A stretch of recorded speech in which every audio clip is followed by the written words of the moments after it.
Hola, ¿qué tal amigos? Cordial saludo. Estamos aquí para explicarte cómo hacer una cartografía conceptual. Hay varios tipos de cartografía y muchas maneras de hacerla. En este caso estamos hablando de un tipo de cartografía y de una manera de hacerla.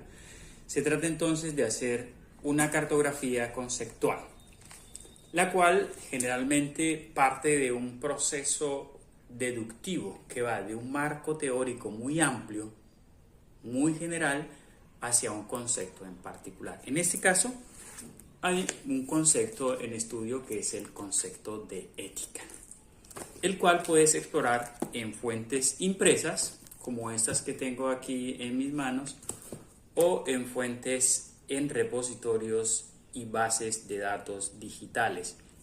Muy importante que las fuentes sean científicas o académicas, porque se trata de hacer un producto académico. Entonces, si tienes un marco teórico amplio y te piden que sintetices de manera descriptiva un concepto, usa una cartografía conceptual y es lo que vamos a aprender a hacer el día de hoy.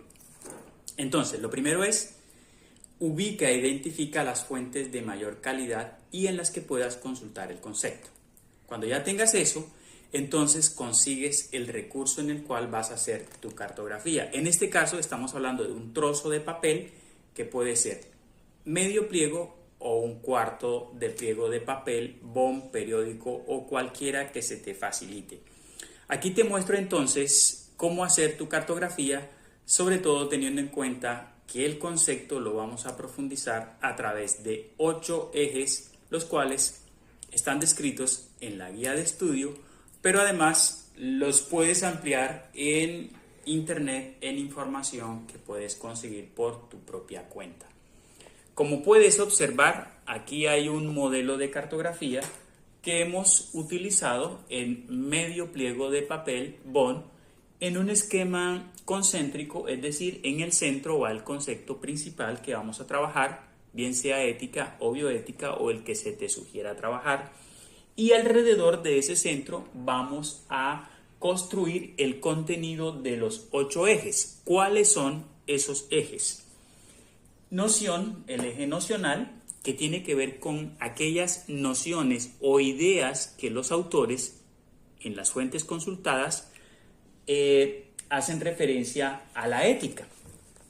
¿Cómo lo vas a hacer? Puedes escribir a mano, si se te facilita, o utilizando recortes de papel y los vas pegando. Puedes además utilizar fotografías para ir ilustrando cada uno de los ejes. El segundo eje es categorización. Tú sabes que en las ciencias, que en la academia es necesario hacer un ejercicio de categorías, es decir, de la idea de ética, qué otros conceptos emergen como categorías y que son generalmente usados y qué podríamos decir sobre esas categorías. ¿Cierto? También es necesario hacer un eje de diferenciación porque hay muchos conceptos o varios conceptos que pudiesen ser similares o parecidos al de la ética, pero que en el fondo no lo son. Entonces, por ejemplo, moral, ética profesional, ética general, bioética, todas estas ideas no son las mismas, de modo que hay que hacer un eje de diferenciación. Y luego pasamos al eje de caracterización, que es cuando teóricamente, de acuerdo con las fuentes y los autores, colocamos los fragmentos o los trozos teóricos que nos permiten caracterizar lo propio de este concepto.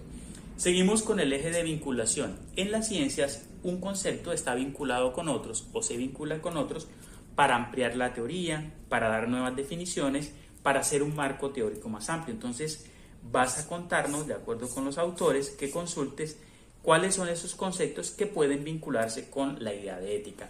Seguimos entonces con el eje de subdivisión.